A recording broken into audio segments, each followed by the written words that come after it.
everyone, and welcome to a new video. I figured that I would just do a video of me fangirling about Jane Eyre. But first, can we talk about it?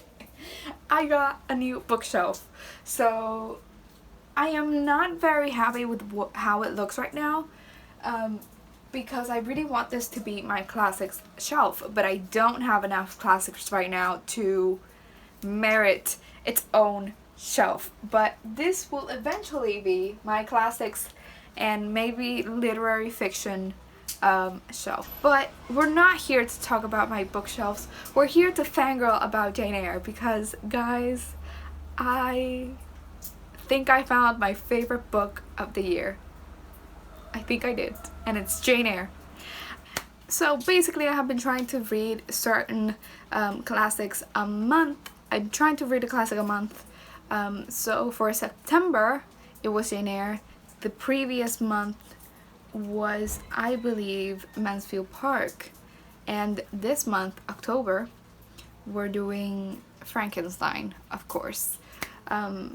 But yeah, onto the book. Jane Eyre, if you didn't know, follows the story of Jane Eyre. We first see Jane Eyre when she is a child. We see her as she is an orphan, and she's currently living with her aunt. Her aunt does not like her very much at all. She's very poor. She doesn't have any inheritance of some sort. So they're basically just having Jane Eyre around as charity. And Jane Eyre is very unhappy. They treat her horribly, and she basically just wants to get out of here. So eventually circumstances make her go to school in Lowood, which is a sort of religious school, I guess you could say. And she grows up and becomes a teacher at the school. And we later see her as she becomes a governess for in Thornfield Hall. So that's basically the beginning of the story. It's about the first 100 pages. At the beginning I really didn't like this book because it was so different from Jane Austen, which I love. But yeah, it was great. It was amazing. I loved it, and I think I love it even more than Pride and Prejudice, which is saying a lot. But there are many things that I enjoyed about this book, particularly the ambience and the writing and the gothic elements of this story. Jane Austen is a bit more light. She plays a lot with humor. Charlotte Bronte is very obscure. She's very serious, and it's raining. But yeah, we basically get to see a lot more obscurity and a lot more seriousness and mystery elements to the story, and I really enjoyed that. It's very outside of my comfort zone. I do not read thrillers or mysteries at all, but this it was just so good, and it reminded me of Northanger Abbey, which also has very gothic elements, following Catherine Morland. So yeah, it's great, and I really enjoyed that aspect of the story. Apart from that, I enjoyed the romance, of course, and the romance plays a big part in the story, and I was just trash for Mr. Rochester, and I loved him, and I still love him, and I just... let me have a moment. But yeah, I think that what I enjoyed about the romance is that these characters actually get to talk to one another. Pride and Prejudice didn't have that. You see interactions between Elizabeth and Mr. Darcy, but not as much as in Jane Eyre.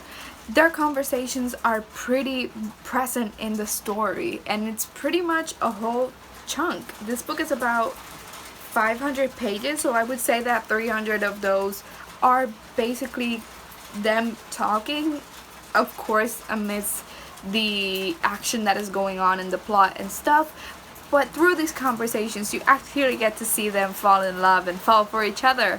So it's what I really enjoy because it felt realistic, and by the end I really did believe that they were meant to be, and they were meant to be together. So really did enjoy that aspect of the story, and I want to reread all the conversations because they discuss so many things, and you get to see where Jane Eyre comes from and how Mr. Rochester thinks. And I think that some of the conversations, well, one of the famous conversations is when Mr. Rochester asks her if she thinks that he is handsome, and she quickly answers no, because, well, not only is Mr. Rochester not this great, super handsome person, but she really does believe that a person's character is what makes them attractive. And you really get to understand why. Jane Eyre grew up in a place where she was surrounded by beauty, and when she was living with her aunt, and yet she was treated horribly, and these people were really horrible people. So we do get to see why Jane Eyre really does truly feel that way. We also get to see how Mr. Rochester really does fall for Jane Eyre, particularly because, unlike Jane Eyre, he has lived his entire life with people kind of treated him good, but not for the right reasons. He suddenly found himself with this fortune, and a lot of people became interested in him.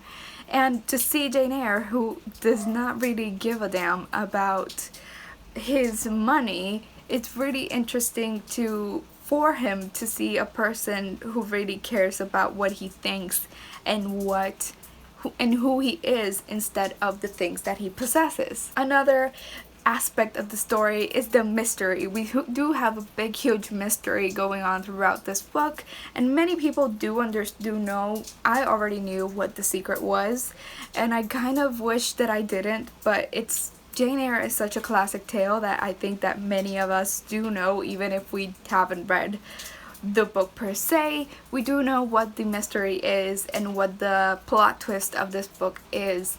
But for a moment, I was so caught up in the story between Jane Eyre and Rochester that I completely forgot about what the mystery was. And it's kind of, I like it because it kind of puts you in the same perspective as Jane Eyre.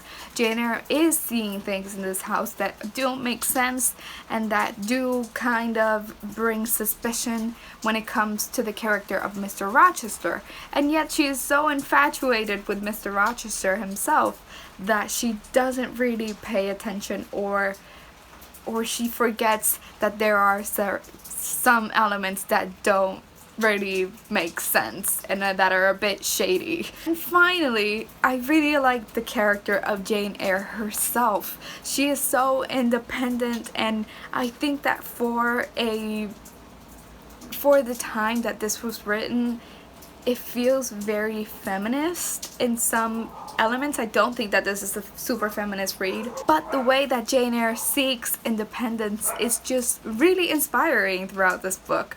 So we get to see that even Jane Eyre, as she tries to just leave Lowood School, where she first begins to study, she advertises, which is not a very, let's say, well-regarded practice, and she goes out of her way to find a better situation for herself. And I just really like it and it makes sense, because Jane Eyre has been her entire childhood and adolescent life, she has been put in a circumstance where she really depends on other people. And even as she goes with Mr. Rochester, you can really just see how she can't really be her own person. But yeah, it's just great, and I really liked also the morals that Jane Eyre has, because even when these certain plot twists, which I'm gonna say it because I feel like I have already spoiled most of it, but when Jane Eyre decides to leave Mr. Rochester, she does not because her actions or the big mystery or her matrimony with Mr. Rochester would cause bad things to other people, but she leaves him because she wouldn't be able to sleep at night, and she wouldn't be able to have peace with herself knowing that she married Mr. Rochester when he already had a wife. So it's just great, and there is a conversation between them when she decides to leave. That conversation is just gold because you really get to see how Jane Eyre is. So there is a passage that I just want to read really quickly because I think that it represents what Jane Eyre really who she is and the like. So they're about to separate, and Mr. Rochester and all of his desperate tries to keep her with him. He asks, "Who in the world cares for you? Or who will be injured by what you do?" Referring to them being married. Who would be injured by such a thing? And she says, "I care for myself. The more solitary, the more friendless, the more unsustained I am, the more I will respect myself. I will keep the law given by God, sanctioned by man. I will hold to the principles received by me when I was sane and not mad, as I am now. Laws and principles are not for the times when there is no temptation. They are for such moments as this, when the body and soul rise in mutiny against the rigor. Stringent are they, inviolate they shall be. If, at my individual convenience, I might break them, what would be their worth? They have worth, so I have always believed.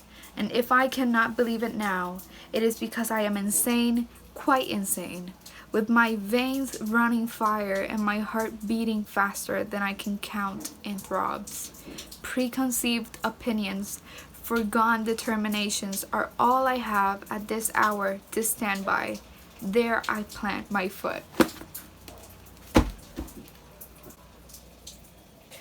I just love Jane Eyre. I'm having a moment here because I just love her so much. So I ran out of memory and now this is the only time that I have to film. So yeah, I don't have anything more to say regarding Jane Eyre. I love this book so much, as you could tell by the previous clip. I really love it, and the next video that I will be doing will be discussing the book to movie adaptations.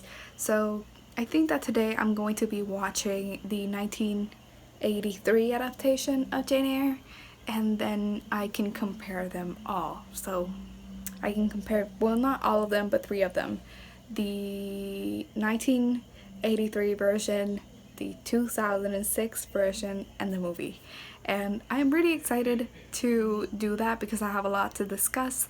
So thank you guys for watching and be on the lookout for that. Bye.